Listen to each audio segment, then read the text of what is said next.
नमस्कार दोस्तों, मैं विकास आप सभी को अपने YouTube चैनल पर स्वागत करते हैं। दोस्तों, कल बीपीएससी ने 68वीं बीपीएससी वैकेंसी को रिलीज कर दिया है। यानी कि 68वीं जो वैकेंसी है वो आ चुका है। अब इसका जो है फॉर्म जो है 25/11/2022 से भरा जाना है। 25/11 से लेकर के 20/12 तक भरा जाना है। तो देखिए इसका पूरा डिटेल्स जो है उस पर डिस्कस करते हैं। सबसे पहले दोस्तों की टोटल जो वैकेंसी 68वीं में आई है 281 वैकेंसी आई हुई है। 281 वैकेंसी आई हुई है, जिसमें आपको यूआर कैटेगरी में जो है 129 वैकेंसी है और महिलाओं के लिए 36 है। 129 टोटल वैकेंसी है यूआर कैटेगरी से, यूआर से, और जिसमें 36 वैकेंसी महिलाओं के लिए है। एससी कैटेगरी में जो है 39 वैकेंसी है, महिलाओं के लिए 13 है। एसटी के लिए 4 है और महिलाओं के लिए 1 है। ईबीसी में जो है एक्सट्रीमली जो बैकवर्ड क्लास होता है उसके लिए 38 और 12 जो है महिलाओं के लिए है, ईबीसी की जो महिला है। और बीसी के लिए जो है यानी बैकवर्ड क्लास के लिए जो होता है और 39 वैकेंसी है, जिसमें महिलाओं के लिए 10 सीट है।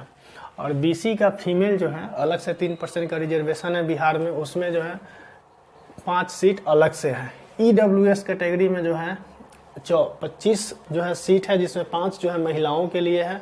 टोटल 281 सीट है और 77 जो सीट है आपको महिलाओं के लिए है जिसमें।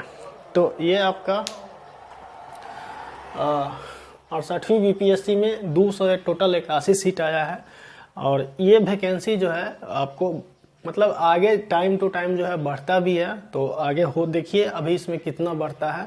और मान लगाइए कि अभी यहाँ से जो है जैसे पिछला भी वैकेंसी आया था 67वीं में, तो उस समय कम वैकेंसी आया था, लेकिन बढ़ते बढ़ते जो है कुछ ज़्यादा बढ़ जाता है, मतलब ज़्यादा हो जाता है सीट। तो यहाँ पे देखिए, और जो लोग नए होंगे जिनको नहीं पता होगा उनको बता दें कि जो इसका जो क्वालिफिकेशन है वो ग्रेजुएशन है। बाकी आप लोग सब जानते ही होंगे, जो नए नए अभी तैयारी में जुटे होंगे उनको ग्रेजुएशन है। और एज जो है मिनिमम देखिए इसमें अलग अलग पोस्ट के लिए जो है, कुछ पोस्ट के लिए 20 वर्ष भी रहता है, 21 वर्ष भी रहता है, कुछ के लिए 22 वर्ष भी रहता है। जैसे डीएसपी है उसके लिए मिनिमम जो है 22 वर्ष रहना चाहिए, तभी आप फॉर्म को अप्लाई कर सकते हैं। या एसडीएम है उसके लिए भी 22 साल रहना चाहिए। तो इस तरह से जो है आपका मिनिमम एज मान करके चलिए कि अगर आपका 20 साल है तो आप फॉर्म को भर सकते हैं। 20 वर्ष अगर आपका उम्र है, ग्रेजुएट है, तो आप इस फॉर्म को फिल कर सकते हैं। और मैक्सिमम जो है यूआर के लिए जो है 37 साल है। और देखिए यूआर का फीमेल, बीसी, ईबीसी को 3 साल का छूट मिलता है। यूआर का फीमेल, बीसी, ईबीसी या बीसी का फीमेल भी हो गया, इसमें ईबीसी का फीमेल भी हो गया, इसको कितना साल का, 3 साल का छूट मिलता है। और एससी एसटी जो है उसको 5 साल का छूट मिलता है। तो वो 42 साल तक जिनका एज है वह इस फॉर्म को फिल कर सकते हैं। देखिए एग्ज़ाम फी जो है 600 रुपया है। एग्ज़ाम फी जो है बिहार सरकार 600 से कम किसी भी वैकेंसी का रखता ही नहीं है। कभी कभी 700 भी रखता है, कभी 800 भी रखता है, लेकिन 600 से कम किसी भी वैकेंसी का नहीं रहता है। तो आपका बीपीएससी जो 68वीं भरिएगा उसके लिए 600 रुपया एग्ज़ाम फी है।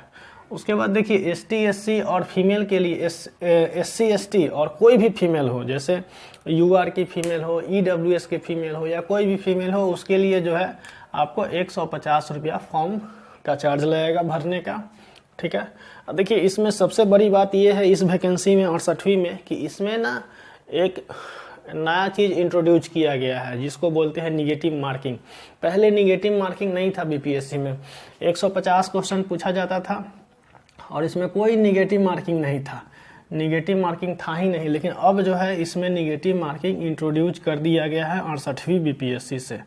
68वीं बीपीएससी से जो है जो इसका निगेटिव जो मार्किंग है इसमें इंट्रोड्यूस कर दिया गया। अब निगेटिव मार्किंग कितना जो है इंट्रोड्यूस किया गया है, तो देखिए 1/4 यानी कि आप समझ रहे होंगे 1/4 क्या होता है। और दूसरा कि 5वां जो ऑप्शन ई है इसको हटाया नहीं गया है, इसको कंटिन्यू किया गया है और इसको एक्टिव ऑप्शन के रूप में रखा गया है। एक्टिव ऑप्शन आप समझ रहे होंगे, जैसे ई का भी ऑप्शन का उतना ही मान्यता होगा जितना ए बी सी। मतलब पहले ई ऑप्शन जो है कम आता था। जैसे पहले जब आप एग्जाम देते थे तो 3, 4, 5 में ही आपको ई ऑप्शन आता था 150 में, लेकिन अब जो है एक्टिव ऑप्शन के रूप में रखा गया है। कहने का मतलब है कि इसको इसमें भी ABC की तरह, ABCD की तरह ही इसको भी रखा गया है। ठीक है दोस्तों, तो उसका भी संख्या मतलब ज़्यादा आएगा। अब ऑप्शन में ई का भी संख्या जो है, आंसर का जो संख्या है वो ज़्यादा आपको देखने को मिलेगा। और यहाँ पे 1/4 निगेटिव भी है। और दूसरा चीज़ इसमें, ठीक है, और पीटी का जो रिजल्ट देता है, पीटी का जो रिजल्ट देता है आपको बीपीएससी, वो हमेशा 10 गुना दिया है, 10 गुना देता है। और अभी भी जो है आगे भी इसको कंटिन्यू किया है, 10 गुना ही देगा। 10 गुना से आपको ज़्यादा इसमें रिजल्ट नहीं देना है। यानी कि जितना लड़का उस बाउंड्री लाइन पे आता है, लास्ट जो कट ऑफ होता है वहाँ तक, उसमें सबको उठा लेता है, मतलब ले लेता है, तो वहाँ तक जो है आपको ये 10 गुना तक ही मतलब 10 गुना रिजल्ट देगा, इतना मान के चलिए। ठीक है, मानना क्या है, आपको दिया हुआ है। आगे चलते हैं दोस्तों। इसका पीटी का जो है एग्ज़ाम का डेट भी दिया हुआ है फरवरी में, शायद 12 फरवरी है, सही याद है तो।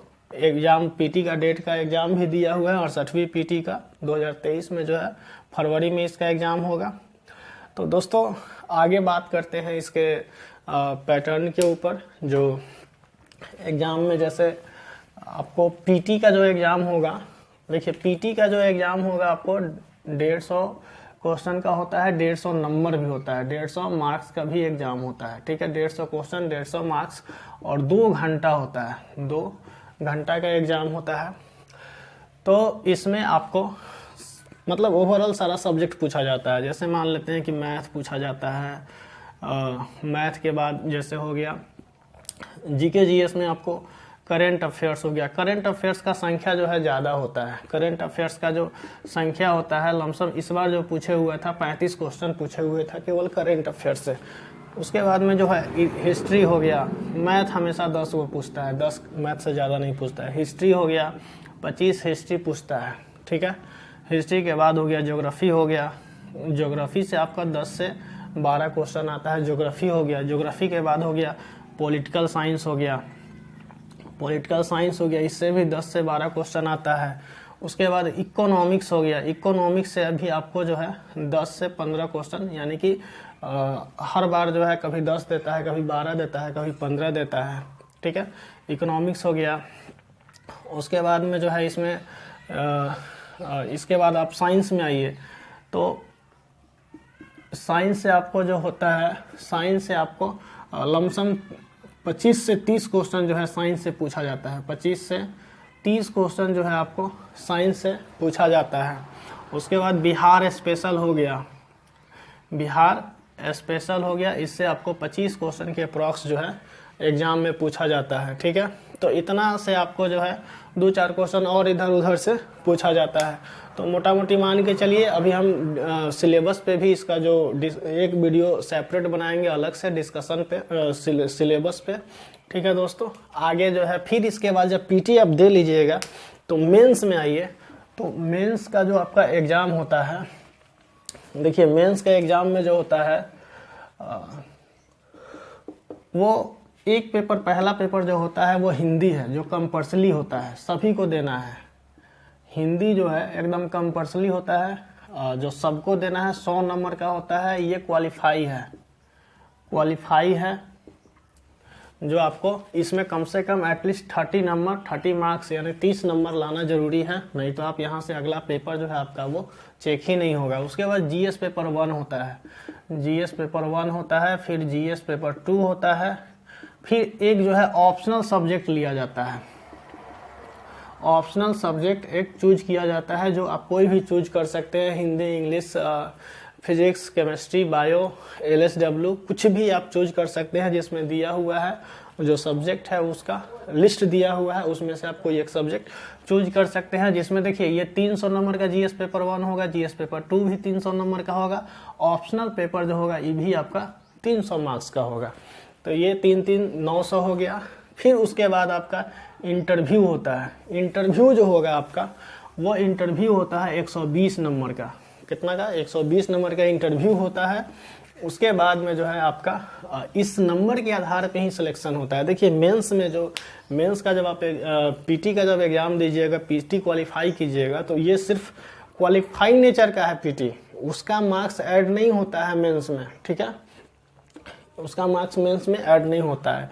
लेकिन यहाँ जब ये सब जब हो जाएगा आपका जीएस पेपर 1, जीएस पेपर 2, और यहाँ पे जब मेंस आप दीजिएगा तो मेंस में जीएस पेपर 1, जीएस पेपर 2 और एक ऑप्शनल सब्जेक्ट, तीनों मिला करके, और फिर इंटरव्यू 120 मार्क्स, ये मिला करके यानी कि 1020 नंबर पे आपका जो है सिलेक्शन होगा, उसी पे मेरिट बनता है।